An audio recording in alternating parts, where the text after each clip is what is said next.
वो तो बेहोश हो गया होगा उस वक्त, तो दोबारा जब देखा होगा तो। यही तो बता रहा हूँ, जब उसने फिर वो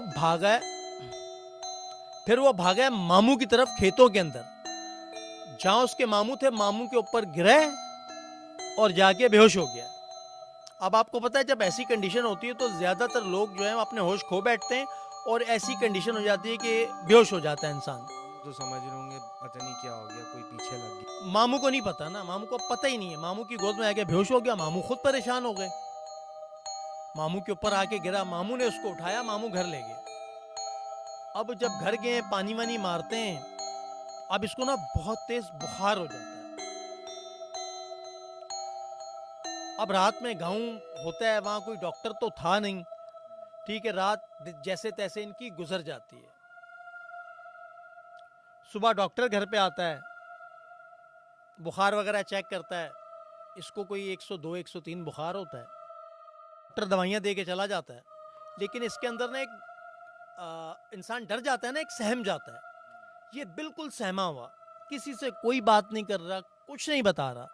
वो डर उसके दिलो दिमाग में पेवस्त हो गया था, जो उसने उस वक्त देखा है, जी जी। जो टॉर्च उसने मारी है, जो उस वक्त इसके साथ हुआ है। जाहिर सी बात है, कोई नॉर्मल बंदा कोई भी हो, एकदम ही खेत में अंधेरे में कोई ऐसी चीज़ दिख जाए, ऐसी मखलूक दिख जाए, तो उसको तो फिर बुखार तो चढ़ता ही है। कब्रिस्तान में हम अगर रात को कहीं जा रहे हों, पीछे से आहिस्ता हवा की भी आवाज़ आती है ना, हम लोग पीछे मुड़ के देखते हैं क्या, और खुदा ना खास्ता बिल्ली भी आ जाए ना, तो बिल्ली से भी इंसान एक टाइम पे डर जाता है, अबे कोई जिन्नात तो नहीं है ये।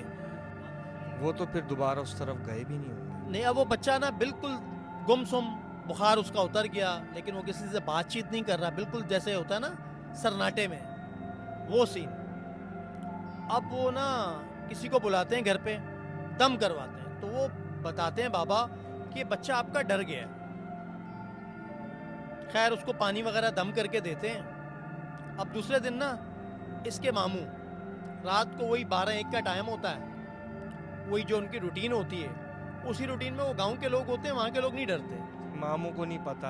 अब वो जो कब्रिस्तान से ये जो डर है ना, किसी को भी नहीं पता अभी तक, लेकिन वो जो बाबा हैं जिन्होंने पानी दम करके दिया, इसको दम किया और कहा कि ये बच्चा डर गया है।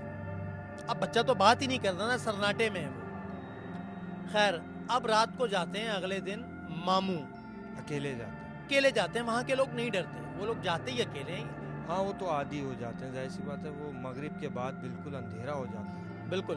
और ये कामरान बता रहा है कि मामू जब जा रहे थे तो मैंने ऐसे ही बहाना लगाया कि मुझे भी सुसु आया हुआ है तो मैंने भी करना है, मामू साथ लेके चले गए। जाहिर है मामू और चाचा वगैरह जब छोटे बच्चे हों तो बड़ा लाड प्यार करते हैं, बंदा मामूओं के साथ चिपक के चला जाता है ज़बरदस्ती भी ना, तो वो भी इसी तरह चला गया। अच्छा मामू अकेले चले जाते हैं,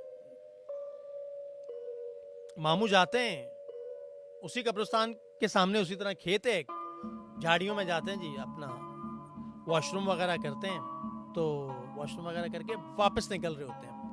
खेत और कब्रिस्तान ऑपोजिट है, आमने सामने। अब वहाँ का जो कब्रिस्तान है उसकी छोटी सी दीवार है, पूरा कब्रिस्तान आपको बाहर से खड़े हुए नजर आता है। अब मामू जा रहे हैं, मामू के ना यहाँ एक कोई चीज पत्थर आता है जो मामू के यहाँ से गुजर के मामू के आगे जाके गिरता है। उन्होंने तो फौरन पलट के देखा होगा कि ये कौन है। उन्होंने फौरन पलट के देखा, कहते हैं सेम वही सीन, कहते हैं कब्रिस्तान के अंदर से सफेद कलर का लिबास है, मामू के साथ दूसरे दिन सीन लग गया भाई। कब्रिस्तान में वो चीज है, सफेद कलर का लिबास है, और बिल्कुल जो ना क्लियर नजर आ रही है कब्रिस्तान में कि कोई चीज खड़ी हुई है। मामू कह रहे हैं जैसे ही मैंने देखा, मैंने तो आयतुल कुर्सी शुरू कर दी।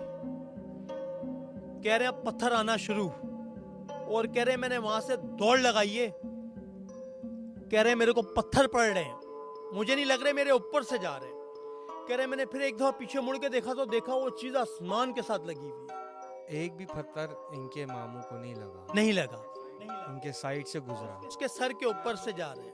यानी कि वो जो चीज है वो इनको डराना चाह रही थी शायद। हाँ, और तेज हवा चलना शुरू हो गई है, तेज हवा चल रही है, पत्थर पड़ रहे हैं, और मामू गोली की तरह कह रहे हैं मैंने भाग रहा हूं।